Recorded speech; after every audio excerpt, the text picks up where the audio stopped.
One of the big things that I've noticed is, I forget if it was Tweak or DeBuzz. One of them said that the thing that makes top players is that they have the fastest refresh rates.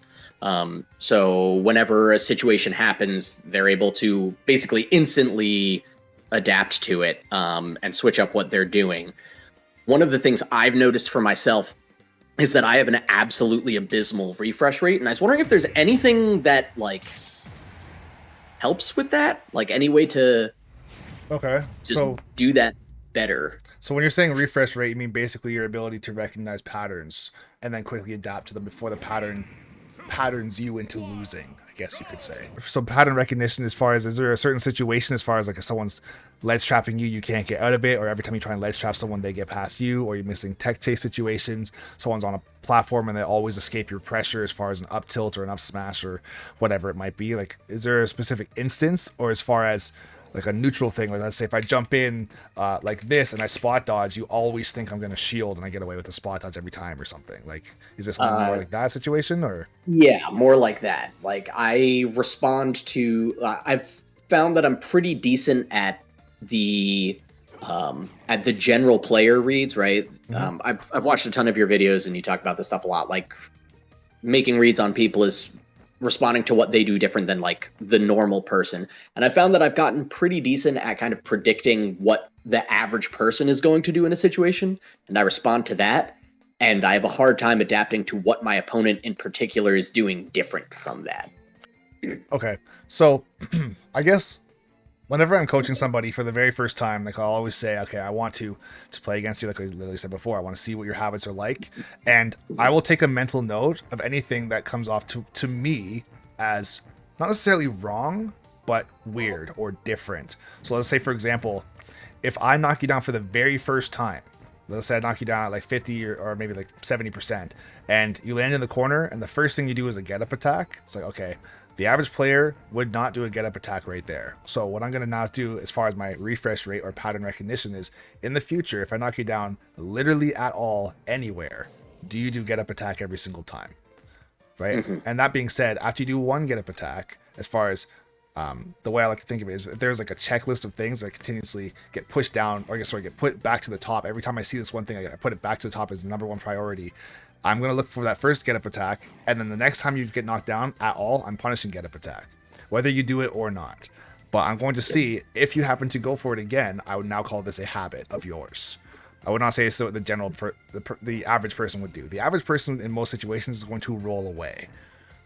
Right? This is a very basic example, but as far as to say I need to see you get up attack 4 times to then believe I should start punishing that, it's like, no. If it happens once, I believe it's going to happen basically forever or until you switch it up. If you don't switch it up, you're going to lose.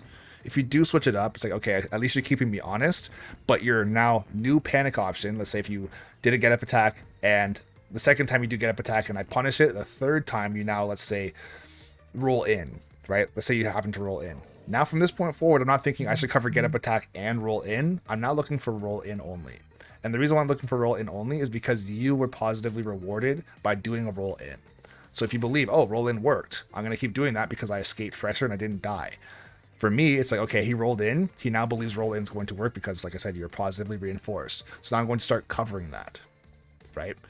If I happen to, let's say, guess right on my educated read, right? And you do roll in and I get a kill, now it's in your head that you have to worry about 2 things that you should potentially not be doing. Those being get up attack or roll in. Now I can try to bait you into doing those things. I can run up towards you and try and get you to go for a get up attack. And I can, let's say, run up and shield, or I can run up and jump over your get up attack, right? Or I can run up towards you and then dash away, right? If I run up towards you and I think, let's say if I run towards you and you went for a get up attack and you got punished for that, now when I run towards you, there's a chance you're going to try and cross me up with your roll, right? Mm-hmm. So now I'm trying to create situations where the obvious smart thing to do in your head would be get up attack to hit me or roll because I'm putting myself in a quote unquote bad position on purpose. I want you to believe those are the right thing to do, so I can now force you or condition you to think those 2 options are now your best options, because every single time if you were just a little bit faster, one of them would have worked. When realistically, there's no chance of either one of those working, because I'm now basically smoke screening you into thinking, oh, I should just go for a get up attack. He's standing right beside me. Or, oh, I should roll in because he's like pushing my shield or something. Right? Yeah. So that's definitely something that I find myself both thinking and acting on a lot, being like, man, if I was just like a little bit quicker with this, it would have hit them. And that is doubled down because that definitely works with some of my friends. They're not playing spot on. And so like my friend plays Corrin. Her tippered forward smash is 100% safe. If it's just barely not tippered, I can still dash in and grab him. And so like 70% of the time or 60% of the time, I'm able to just dash in and grab him when he forward smashes. And then, yeah, probably more like 70% of the time. And then 30% of the time, like he'll get the smash attack off. He'll be able to forward tilt or like jump nair or something. Or yeah, he'll be able to get me with something defensive. Yeah, generally like jump nair. And so he's not ever really incentivized to not go for the F smash. Forward smash and then try a defensive option after that.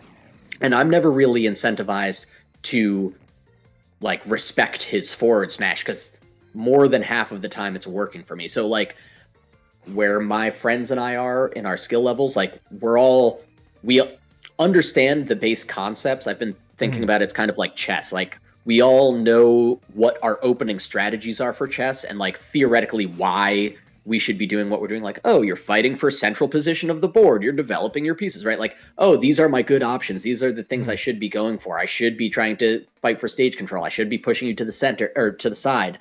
I should be patient and reacting to what you do. But then when those things like just barely don't work, we're like, okay, well, I don't know why the option that you chose wasn't the best option. And therefore I'm not really sure how I should be punishing that. And when I can punish it and when I shouldn't. Okay. So here's what I would say as far as, let's say, going back to the tipper F smash into, let's say, the panic option that he happens to go for afterwards. Okay.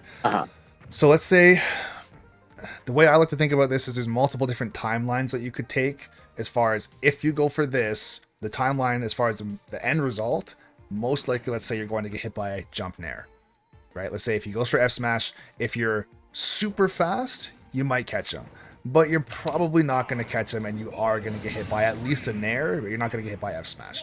So that pattern recognition is he F smashes, then his panic option, and let's just say it is nair, right? So what I would be doing, instead of saying if I was faster, he wouldn't even get a chance to nair.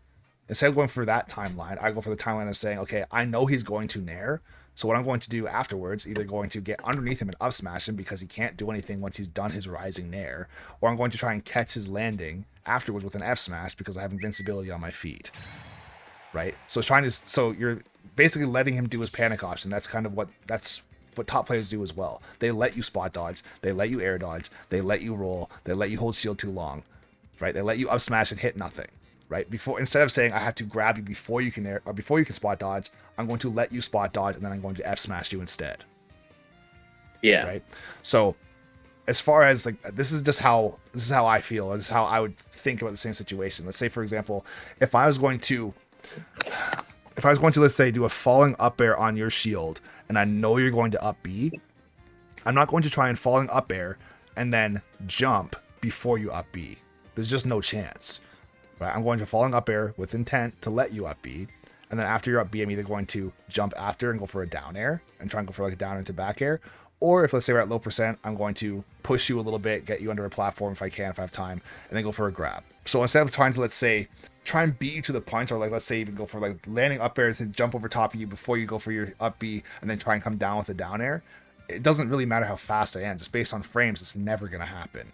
My landing up air is -5, your up B is frame 6, right? So instead of trying to force a timeline, I guess you could say, as far as a refresh rate, if I know, oh, I can trigger you to just do a panic option, let's say it's up B, I can trigger you by landing on your shield. If I land on your shield with the right move, so let's say not down air, not fair, not nair, and not back air, right? Literally just up air in the case of Falco, I'm never going to jump on your shield, or jump near you, I should say, with anything except for falling up air, right? So every single time I get near you, if you shield, I'm going to be landing on you with something that's safe for me, right? If I think to myself, oh, if I was just a little bit faster, I can get this down air and I don't have to do this whole other thing, it's never going to happen. Because every time I land on your shield with, let's say, a different move, it's minus 10, minus 12, minus 8, I get hit by up B, right? So I'm basically changing the narrative of our fight, if that makes sense.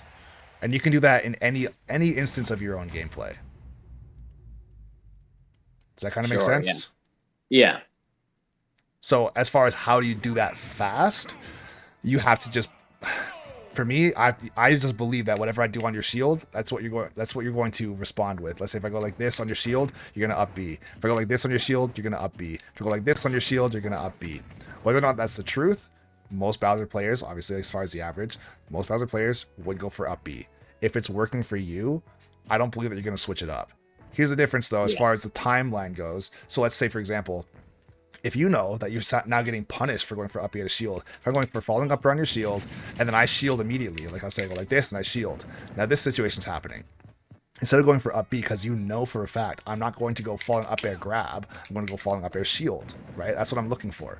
Instead of waiting for that situation to happen, the timeline switch for you is don't up B, just grab me, right? Now I can't go like this and then go for wait for you to up B and then try and punish you afterwards, right? So now my original plan of jumping on you with an up air now doesn't work, right? The whole thing I just don't get to do at all anymore. I don't get to come in like this and then shield and then go for a combo. I have to, like, let's say, go for a tomahawk grab now, or I have to go for a double jump or something to get away from you, right? If I come down and go for a tomahawk grab and that starts working because you're waiting for me to go for an up air and you don't get a hit confirmation, let's say I go for tomahawk grab and I get a grab here, you could either be flickering your shield to go underneath me and then moving out of the way so I can miss my grab, you can F smash me, right? Or you could spot dodge the grab, or you could go for up smash out of shield because you know I'm not going to shield when I come down, right? Or you could probably nair out a shield as well too. But the idea is that you're erasing a timeline every single time that we're interacting in that way. If you see me jumping in, let's say that the basic concept of our pattern is me, let's see if I can just get you in the right spot here. I feel like right here. Me jumping in like this, right? That just the jump, that arc is going to trigger the entire sequence, if that makes sense, right? So this would be where you can win or lose this game. If I come in like that, let's say if I come down and I try and go like this and get a grab, I might get that grab because you were thinking, okay, I'm gonna go for an up B as soon as I hit your shield. If I go like this, then shield, maybe I'm going to get away from that punish as well, right? As far as me being, let's say if I was a basic Falco player, the average Falco player, and I'll tell you this right now, the average Falco player does not use falling up air. So if I'm doing this, you should be like, okay, this guy's advanced. He's trying to do something specific because this move doesn't really combo into much anyways. It's just a bait on your shield, so I can get my shield up in time, right? So if you see that, that's when you have to start, evolving your strategy around that shield pressure, right? So going for the up B, going for a spot dodge to get away from my grab, dashing out of the way. If you can parry it, sure, but I wouldn't risk my life on that or bank my entire life on trying to parry that every single time. I'd rather try and develop a different strategy that's much safer to go for, because there's also a situation too where we go for basically a reset where I go like this and I go for a grab and you dash out of the way and we both just miss each other completely. So that's what I would say you could start doing with your friend. Rather than saying I had to be faster, just change what you're doing entirely. That being said, have a plan, of course. Don't just if you want to just try stuff for the sake of experimenting and labbing, that's different. But once you have your plan down to say, okay, this is the next step in the flow chart, or this is the next step in the sequence to now develop our conditioning game, I'm going to keep pushing that further and further. And then now, if let's say every single time I come down like this and go for a grab, you dash out of the way and the F smash me, if I just don't adjust to that, or you dash out of the way and forward tilt me, you're going to win. Just based on that alone. Because I'm going to jump on your shield a lot because I'm trying to get my grab. Yeah, hopefully that makes some sense. It makes sense to an extent, but it's going to be something that has to be put into practice. This is absolutely a mentality thing. You can't really make a video out of this with examples. Like, you kind of can, but it has to be organic, I feel like. It's not a combo or anything like that. But when you see your friends, let's say, for example, when you fight them next, you'll notice there's certain things that they dash in. Let's say if they jump in with like a nair, if they miss their nair, they immediately down tilt. Right? So instead of trying to get a grab on their nair because they're going to get down tilted, jump over their down tilt. Right? It's that simple. Or if I go like this and I dash away and I go for, like, let's say dash back forward tilt, or like let's say dash back into F smash, jump over the entire thing, come down with a fair and hit me.